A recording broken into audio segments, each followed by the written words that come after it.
السلام عليكم خاوتي. السمانة هذه شفنا الناس بزاف يهضروا على القتل في السودان والمجازر. شغل السودان هذه بدات غير البارح القتل، وغير البارح بدات فيها الحروب وبدات فيها المجازر. السودان عندها أكثر من 50 سنة هي في الحروب والانقلابات، من البشير للنميري. حركة الإخوان حكمت 30 سنة في السودان، دمرت السودان، دارت حرب ضد الجنوب، حرب إسلامية ضد المسيحيين في الجنوب، قتلت 2 مليون مواطن سوداني، قتلت الملايين في مئات الآلاف، عفوا مئات الآلاف في دارفور باسم الإسلام ومحاربة المسيحيين، حتى انفصل السودان في 2011، أصبح دولتين في عهد عمر البشير. ثم في 2019 سقط عمر البشير وحكم بعده البرهان وحميدتي كانوا متفاهمين. من 2019 الآن كانوا متفاهمين ضد ثورة الشعب، ضد الثورة المدنية، داروا انقلاب عسكري ضد المدنيين في 2019. وبعد ما حكموا السلطة ما تفاهموش على السلطة، داروا انقلاب. حميدتي دار البرهان دار انقلاب ضد حميدتي. يعني البرهان هو الظالم الكبير في الأحداث هذه كلها، مش حميدتي. البرهان هو الظالم الكبير. والآن الناس كلها دايرة حملة إعلامية ضد حميدتي، اللي حميدتي هو الظالم، هو العكس، هو البرهان هو الظالم. ولأن حميدتي ضد قناة الجزيرة والقوة الإعلامية الجبارة لقطر والأذرع الإعلامية، الناس كلها تقول لك باللي حميدتي هو الظالم، حميدتي هو اللي داير المجازر.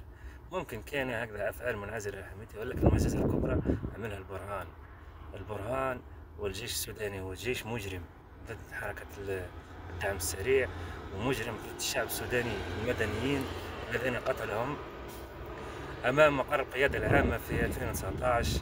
قتل المدنيين بدم بارد. البرهان هو مجرم حرب كبير ضد حميدتي وضد حركة الدعم السريع. إذا هذا السودان يعني القتل فيها راح يستمر مع الأسف الشديد.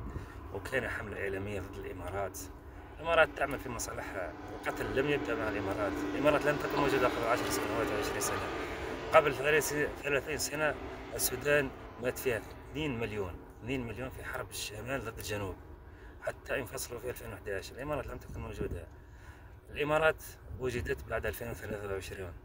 من 2023 لحد الآن عدد الموتى في السودان حوالي 10,000 أو 15,000 في 3 سنوات.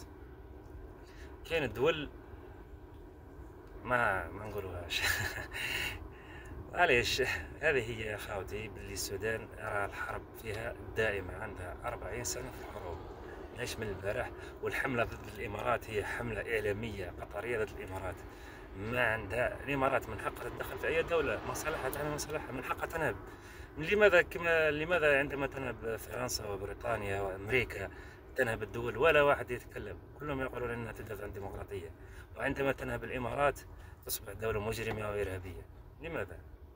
لماذا لا تكونوا أنتم مثل الإمارات؟ لماذا لا تتدخلون في شؤون الآخرين كما تتدخل الإمارات؟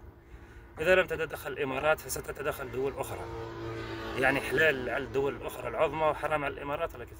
الإمارات تحاول تولي دولة عظمى، وهي دولة عظمى، هي دولة عظمى. الإمارات دولة عظمى تتحكم في منطقة الساحل كلها، في مالي، في النيجر، في موريتانيا، في المغرب، في أذرعها، في أفريقيا كلها، في الشرق الأوسط كله عندها أذرع، وعندها مصالح، وعندها مخابرات قوية خارجية. أقوى مخابرات ممكن في العرب هي الإمارات.